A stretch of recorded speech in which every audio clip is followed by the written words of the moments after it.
消すだけだ。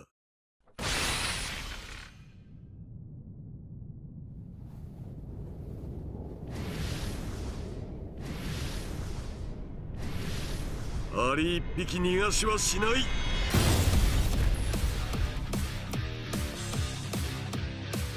ふんはっ乱脚。こんなものか。カミソリ。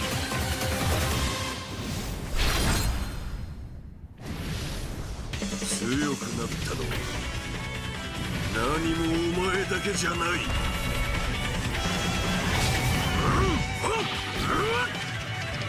主眼六王眼。貴様遊びじゃねえんだよ。ワンピースバウンティーラッシュ。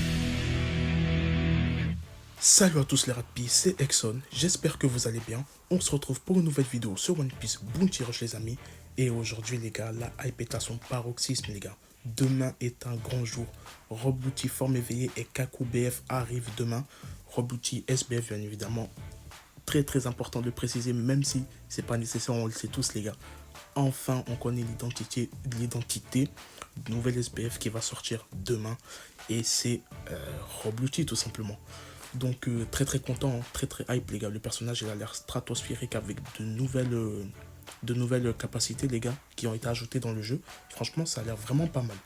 Donc maintenant les gars, ce que je vous propose c'est d'aller directement dans le vif du sujet, les diamants les gars. Parce que avant de parler du personnage, il faut parler des moyens pour pouvoir dans le personnage. Donc les diamants, on aura au total je crois 250 diamants si toutes les conditions sont remplies, peut-être même 350, il faut que je me renseigne un peu plus, mais je crois qu'on va avoir pas mal de diamants les gars.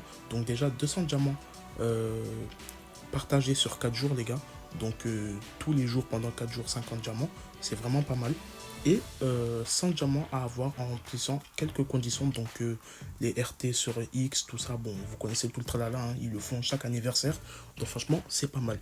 Maintenant les gars, ce que je vous propose, c'est directement de passer aux présentations des deux personnages. Donc il y a eu des gameplays qui ont été postés sur des deux personnages tout simplement, et je vous propose de commencer par Kaku les gars.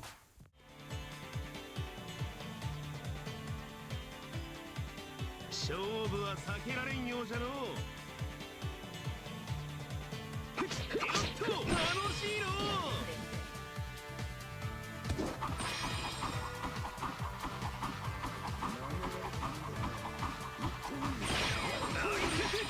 玉ねだしビガンキリマンジャリガワクワクが止まらんのう。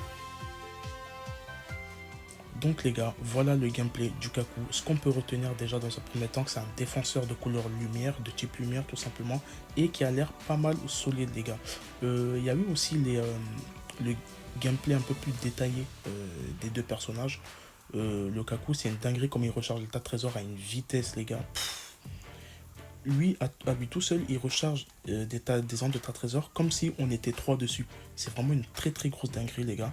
En plus de ça, il a l'air vraiment très solide. La l'anti-déséquilibre pendant les compétences qu'il fait en fait tout simplement. Et franchement, peut-être qu'il peut, hein, peut-être qu'il il peut être vraiment pas mal une game après à voir. Hein. Maintenant les gars, ce que je vous propose en vrai, c'est de passer justement à la présentation de ses traits. Donc on va les découvrir en même temps. C'est parti. Donc les gars, c'est parti pour voir, pour découvrir les compétences de Kaku ainsi que ses effets les gars. Bon, je suis parti traduire les images tout simplement pour avoir une meilleure explication tout ça. Donc les gars, on les découvre ensemble. On commence les gars. Tempest Kick, Sky Slicer les gars. Donc temps de recharge de 31 secondes. En vrai ça va, c'est dans la moyenne. Et en plus de ça, imaginez là de la réduction de spé, on verra. Réduit les dégâts reçus des ennemis et déclenche une attaque de zone à moyenne portée avec effet de recul lorsque le bouton de compétence est enfoncé. Donc les gars, en gros, tant que vous avez le bouton de compétence maintenu les gars, vous projetez tout ce qui est autour de vous en fait. C'est un peu la compétence du Neptune, Donc franchement c'est pas mal. Mais si je devais la comparer à une compétence, c'est un petit peu la compétence de Crocodile les gars. Crocodile défenseur vert. Vous savez, il a une compétence comme ça où il y a une tornade autour de lui et personne ne peut s'approcher. Donc c'est un peu... c'est vraiment de ce style-là. Donc on continue. Déclenche une attaque de zone à moyenne portée avec un effet de recul après un certain temps ou lorsque le bouton de compétence est relâché. Donc les gars, compétence 2 en 1, projette tout le monde autour de lui et lorsque vous relâchez le bouton de compétence, envoie justement une attaque de longue portée qui projette toutes les personnes qui sont touchées par cette compétence tout simplement. Donc franchement, très très bonne compétence, compétence digne d'un bon défenseur les gars. Donc les Ratpi, on continue. Des dégâts supplémentaires sont infligés aux ennemis en fonction du montant des dégâts réduits pendant que la compétence est active. Donc les gars, il y a un petit peu la réduction enfin, c'est la même mécanique, mais c'est pas la même, je crois. C'est un petit peu, vous savez, la réduction de dégâts de Roger. Lorsqu'il encaisse des dégâts, il y a une partie des dégâts euh, qui sont renvoyés justement vers l'ennemi. Et je crois que c'est la même chose, mais pas de la même manière. Donc les gars, on continue. Cependant, les dégâts réduits par les effets de trait ne seront pas ajoutés. L'attaque ignore partiellement les obstacles, annule stagger pendant une période de temps définie. C'est quoi stagger les gars? Stagger, je me renseignerai, mais on verra. Et enlève l'effet, s'octroie l'effet debuff attaque au niveau 5 les gars. Donc tu debuffes les attaques des ennemis. Et ça, c'est très très cheaté au jour d'aujourd'hui, les gars, pour un défenseur. Donc maintenant, les gars, on passe à la compétence 2. Pistolet nasal, Kiliman Giro. Donc, c'est quand il se transforme tout simplement. Temps de recharge 27 secondes au niveau 5, bien évidemment. Une attaque de zone à longue portée avec une chance d'étourdir. Il repousse les ennemis si l'étourdissement ne peut pas être appliqué. Les dégâts infligés ne tiendront pas compte de la statistique de défense de l'ennemi. Augmente les dégâts contre les pirates au chapeau de paille. Annule stagger pendant une période de temps définie. Stagger, c'est quoi déjà? C'est pas anti-déséquilibre? C'est pas ça? Ou sinon, étourdissement? Je sais pas. On verra. Boost d'équipe, boost de récupération, bon bref, voilà. Donc la compétence de les gars, elle est très très intéressante. C'est vraiment la compétence 2 du Kaku V1, mais bien plus améliorée les gars, avec sa forme éveillée en plus, donc c'est vraiment très très stylé. Donc étourdissement et chance d'étourdir et projection si ce n'est pas le cas les gars. Donc franchement c'est pas mal. En plus de ça, l'attaque ne prend pas en compte la défense. Donc ça peut être très très très très cheaté les gars contre les adversaires que on va croiser tout simplement parce qu'il faut pas oublier qu'il est de couleur blanc, enfin de type lumière, et le type lumière a l'avantage type sur tous les autres types à part le type ombre. Donc franchement ça peut faire très très très très mal les gars. Donc maintenant les gars, on va passer au trait du personnage, trait de caractère. Alors, lorsque les PV sont à 70% ou plus, récupère la jauge de ta trésor de 50% au-delà de son montant maximum. Donc voilà, recharge de ta trésor à hauteur de 150, c'est vraiment très très bon pour un défenseur. Et augmente le montant de récupération de la jauge de ta trésor de 150% lorsque vous êtes dans la zone de ta trésor de votre équipe et que la jauge au trésor est de 120% ou plus. Augmente la vitesse de réduction du temps de la recharge de vos compétences de 100%. Ah ouais. Augmente également les dégâts infligés de 50%. Ouais les gars, ça a l'air vraiment très très très bon tout ça. Si je comprends bien, lorsque vous augmentez la jauge de ta trésor de 120%, vous réinitialisez toutes vos attaques. Et augmentation de 50% des dégâts infligés. Waouh, ça a l'air tité les gars ça. Ça a l'air vraiment très très très tité les gars. Hein. Je vous dis vraiment la vérité. Hein. Ça a l'air vraiment très très cool ça. Non les gars, je vous dis la vérité, ce trait, il est extrêmement cheaté. Hein. Mais on passe à la suite, on va voir. Lorsque vous infligez des dégâts au troisième coup d'un combo d'attaque ennemi, repose les ennemis, résiste au décalage, à l'abattage et au renversement pendant une période de temps définie après utilisation de la compétence 1. Donc je pense que ça c'est anti-déséquilibre tout simplement. Lorsqu'on utilise, après avoir utilisé la compétence 1, je pense. Donc les gars, trait 1 maintenant. Lorsque vous trouvez dans lorsque vous vous trouvez dans la zone autour de votre trésor capturé, réduit les dégâts reçus de 30% et annule les effets d'immobilisation infligés par l'ennemi.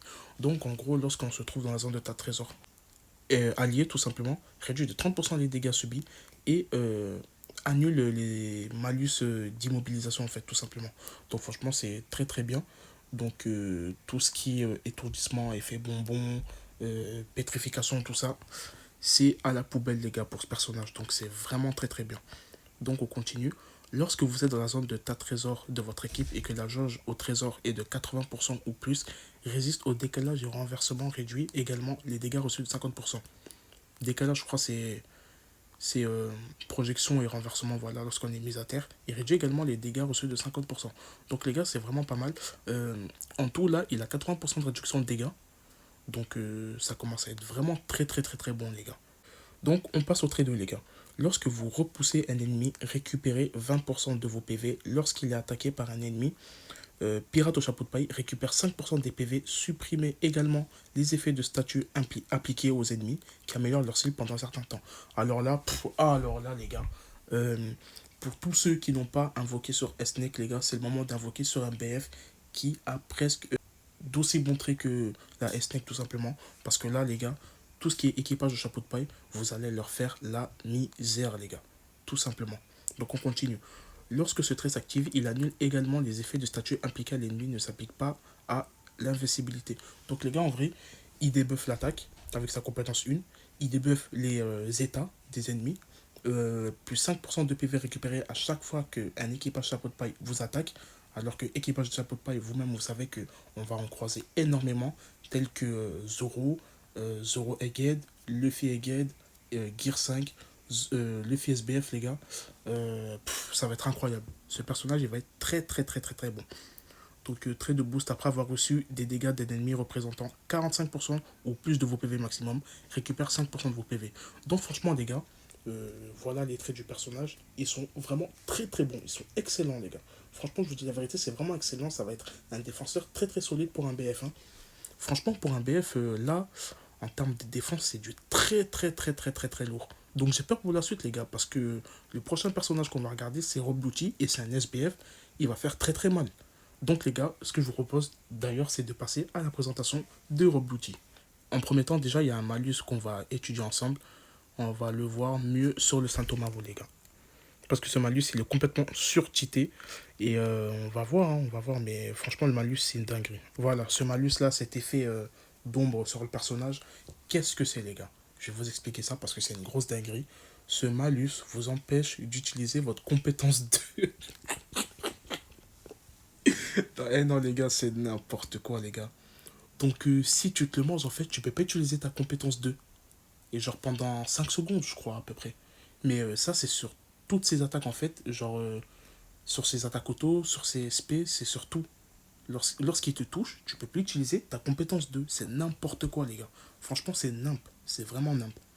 En plus de ça, il faut voir aussi dans ces traits si ce malus est considéré comme un malus justement, parce que s'il n'est pas considéré comme un malus et qu'il est comme le mode acquis, enfin la réduction de PV du Shanks, ça peut être extrêmement cheaté les gars, mais vraiment. Donc les gars, maintenant ce que je vous propose directement, c'est de passer à la présentation des compétences et des traits du Lucci les gars. Donc dans un premier temps, il est fonceur bleu lorsqu'il est en normal et il devient attaquant bleu lorsqu'il est en forme éveillée. Moi je suis un petit peu dégoûté les gars, j'aurais bien aimé qu'il fasse fonceur bleu, ok, mais lorsqu'il se transforme en éveillé, j'aurais préféré qu'il soit attaquant noir. Ça aurait été bien plus stylé, bien plus comment dire, bien plus méta, vu que les fonceurs, enfin les personnages de type ombre, ok, ils ont le désavantage type sur tout le monde, mais ils ont des stats bien boostés justement pour pallier à ça. Et justement, c'est pour ça que je me suis toujours dit que lorsqu'on pourra faire une team avec des soutiens full ombre et des persos full ombre, les gars, tous ceux qui ont eu Roger aujourd'hui, dans peut-être un an au maximum, ils vont être plus que bien parce que les personnages ils vont être boostés aux hormones les gars. Donc franchement ça aurait pu être vraiment très, très cheaté, mais sinon c'est pas grave en vrai, la couleur elle lui va bien, c'est une très très bonne couleur dans cette méta, donc franchement c'est parfait. Maintenant les gars, on va passer à la présentation de ses compétences.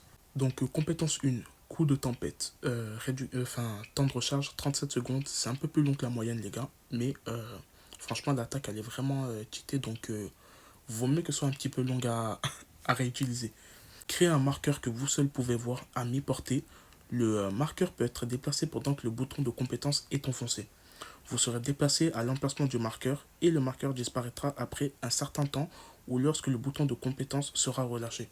Donc déjà ça c'est extrêmement cheaté parce que moi je pensais au début qu'on disparaissait de la map, mais je crois que c'est un petit peu une activation à la Onami, les gars. Ça veut dire que vous restez sur la map pendant que le marqueur bouge et une fois que vous relâchez le bouton, vous êtes téléporté justement là où vous avez laissé le marqueur. Donc franchement, si c'est ça, c'est pas mal. Mais s'il disparaît complètement de la map et il apparaît que lorsque vous relâchez le bouton appuyé, là les gars, c'est une vraie dinguerie en vrai. Ça peut être très très très très entravant pour les ennemis d'en face.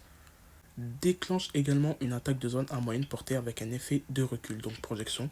Les dégâts infligés changeront en fonction des HP des ennemis. Donc c'est des dégâts en pourcentage, j'en étais quasiment sûr les gars, ce genre d'attaque, ça peut pas être des dégâts fixes, des dégâts voilà, normaux. Cela infligera un pourcentage fixe de dégâts et n'augmentera pas en raison d'un coup critique. Donc les gars déjà, hum, dégâts en pourcentage et plus des dégâts fixes, si je dis pas n'importe quoi. Bon, voilà, les dégâts en pourcentage ne bénéficient pas des coups critiques, tout simplement. Annule stagger pendant une période de temps définie. Je crois bien que stagger c'est déséquilibré, hein, si je dis pas n'importe quoi. Et debuff l'attaque de l'ennemi au niveau 5. Donc comme la compétence 1 du Kaku, les gars, c'est vraiment très très bon ça. Et voilà, hein, debuff les attaques actuellement, c'est vraiment l'une des choses les plus cheatées, les gars. C'est ce qui fait que Shanks, il va être un peu fatigué en ce moment. Bon, Roger V1, complètement fatigué presque. On peut encore le jouer, mais s'il tombe sur l'outil Kaku et Snake, c'est fini pour lui. Mon pacifista, les gars, bon, c'est fini lui. C'est fini, les gars, malheureusement. Et après, voilà, hein, en tout cas, debuff d'attaque, c'est vraiment très très très cheaté.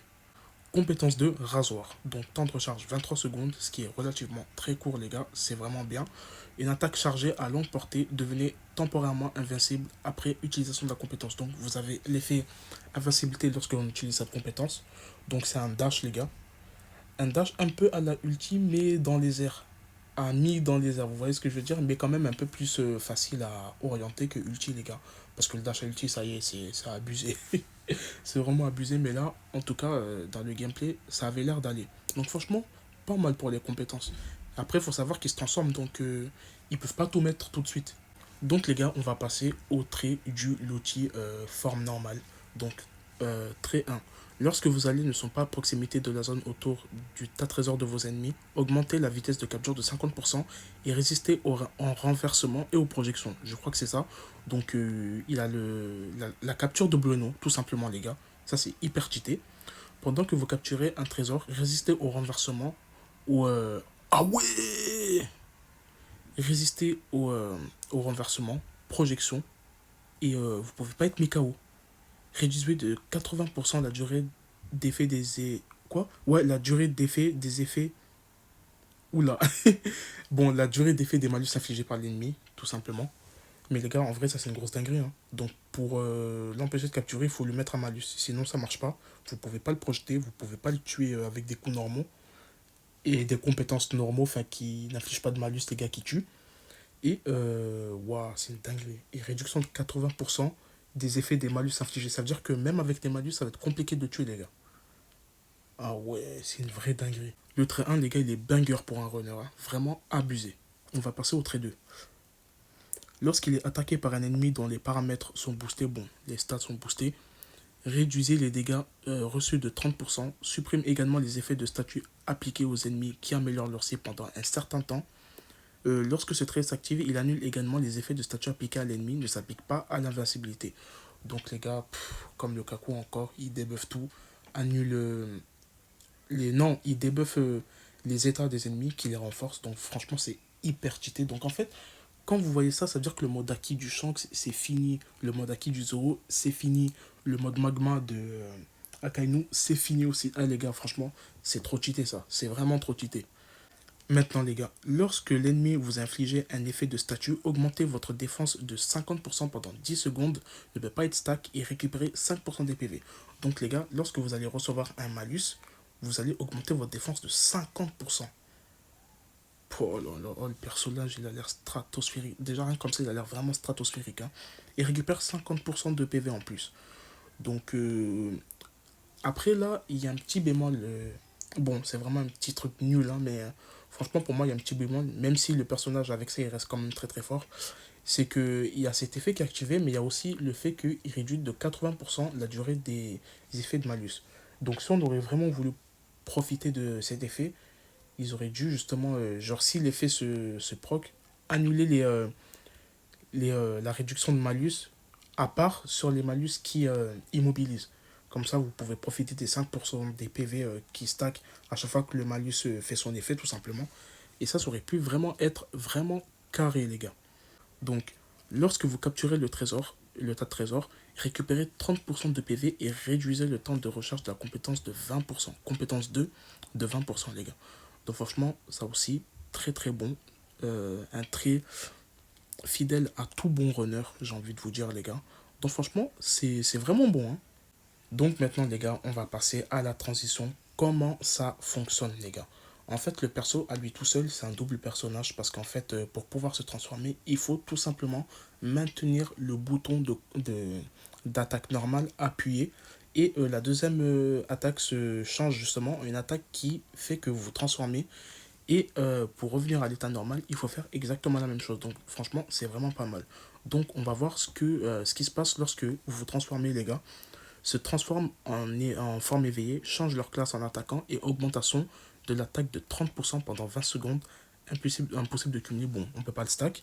Donc un buff de 30% d'attaque lorsque vous vous transformez. Et quand tu te détransformes, tu as un buff de 10% de vitesse. Donc impossible de cumuler aussi les gars.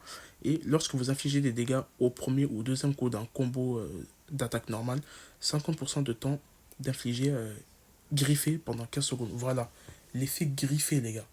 C'est l'effet dont je vous parlais qui vous empêche d'utiliser votre compétence 2.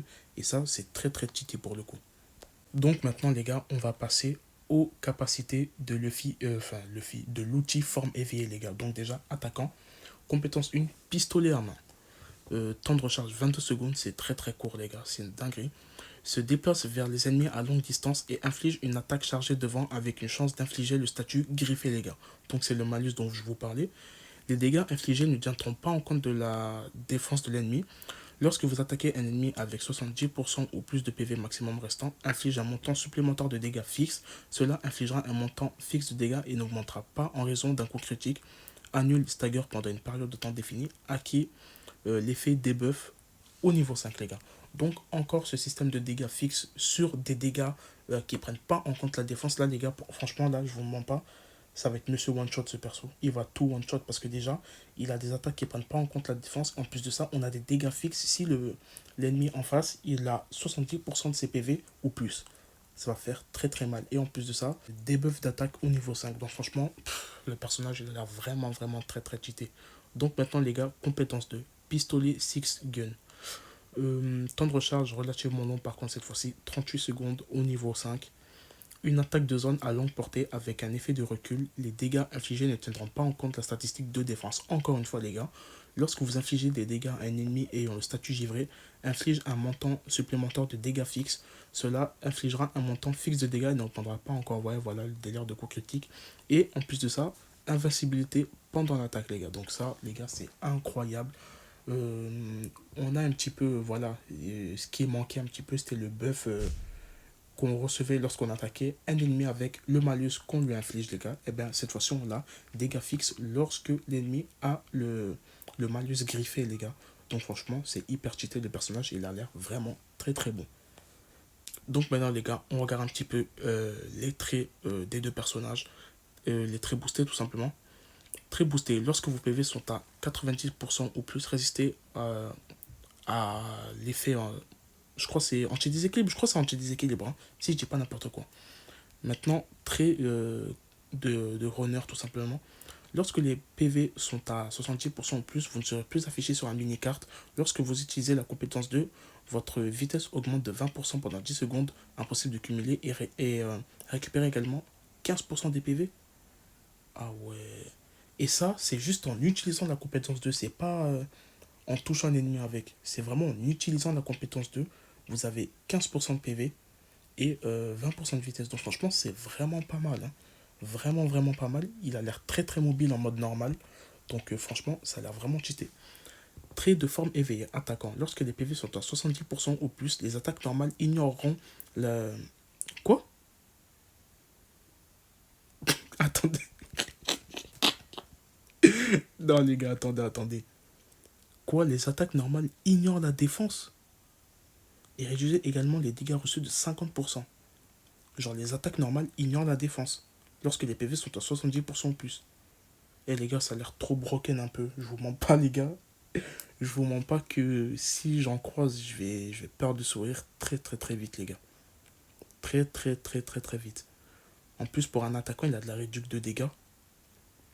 De 50% en plus, hein. 50%.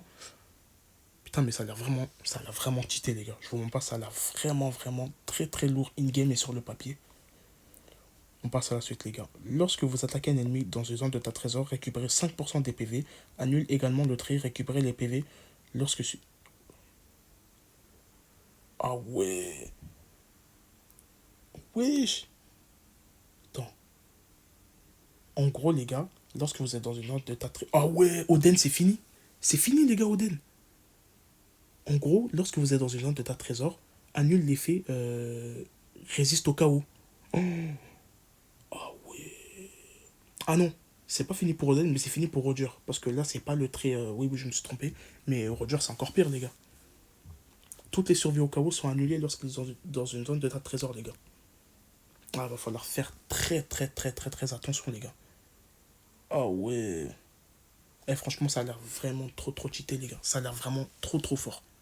Donc les gars, je pense qu'on a fini la présentation des deux personnages. Je suis encore choqué les gars du Robluchi. Il a l'air stratosphérique, le Kaku, très très très bon.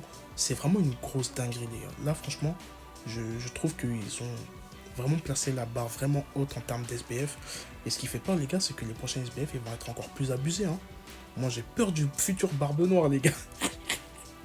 J'ai vraiment peur parce que ce que je vois là, ah, ça en dit long sur la suite, hein, mais en tout cas, les gars, le personnage, oh là là. En fait, le truc, c'est que lui ou Kaku, ils sont tous les deux choquants. Ça veut dire que si tu drops que Kaku, bon, tu seras dégoûté parce qu'il y avait aussi Robluchi, mais ton dégoût, il va vite passer quand tu vas voir que Kaku, il fait l'affaire aussi. Tu vois, c'est quoi? C'est pas la fraude de Riley de... du portail de Roger V2, les gars. Tu vois ce que je veux dire? Le Kaku, il a l'air excellent. Le Lucci aussi, pareil. Mais ça va être une grosse, grosse dinguerie, les gars. Comme vous pouvez le voir les gars, j'ai 1215 diamants, plus les 250 diamants qu'on va récupérer demain. Et enfin, 100 diamants on va récupérer demain. Et 200 diamants sur 4 jours les gars, ça va faire pas mal de diamants. J'espère pouvoir drop les personnages. Parce que souvent les doubles portails comme ça, avec double personnage caractérisé, je me fais souvent shaft parce que je vais récupérer le perso, le deuxième perso en fait 4 fois et pas le SBF, ça... J'espère que là, je vais avoir énormément de chance, les gars. Mais en tout cas, les gars, demain, grosse vidéo invocation. Je vais vous invoquer tout ça, les gars. Tous ensemble, les gars. Donnez-moi de la force parce que là, il faut vraiment les drops, les gars. Ils sont trop incroyables pour que je les laisse passer. Donc, les gars, je pense qu'on a fait le tour de tout ce que je voulais vous dire aujourd'hui. Des informations, en tout cas. Et aussi, oui, j'ai oublié, on va avoir des bounties, des fragments, bon. Très très bon à prendre, mais c'est pas le plus important. Je vous ai parlé du plus important, les gars, les diamants et les persos. Donc sur ce, les gars, je vous dis à demain pour une très très grosse vidéo invocation, les gars.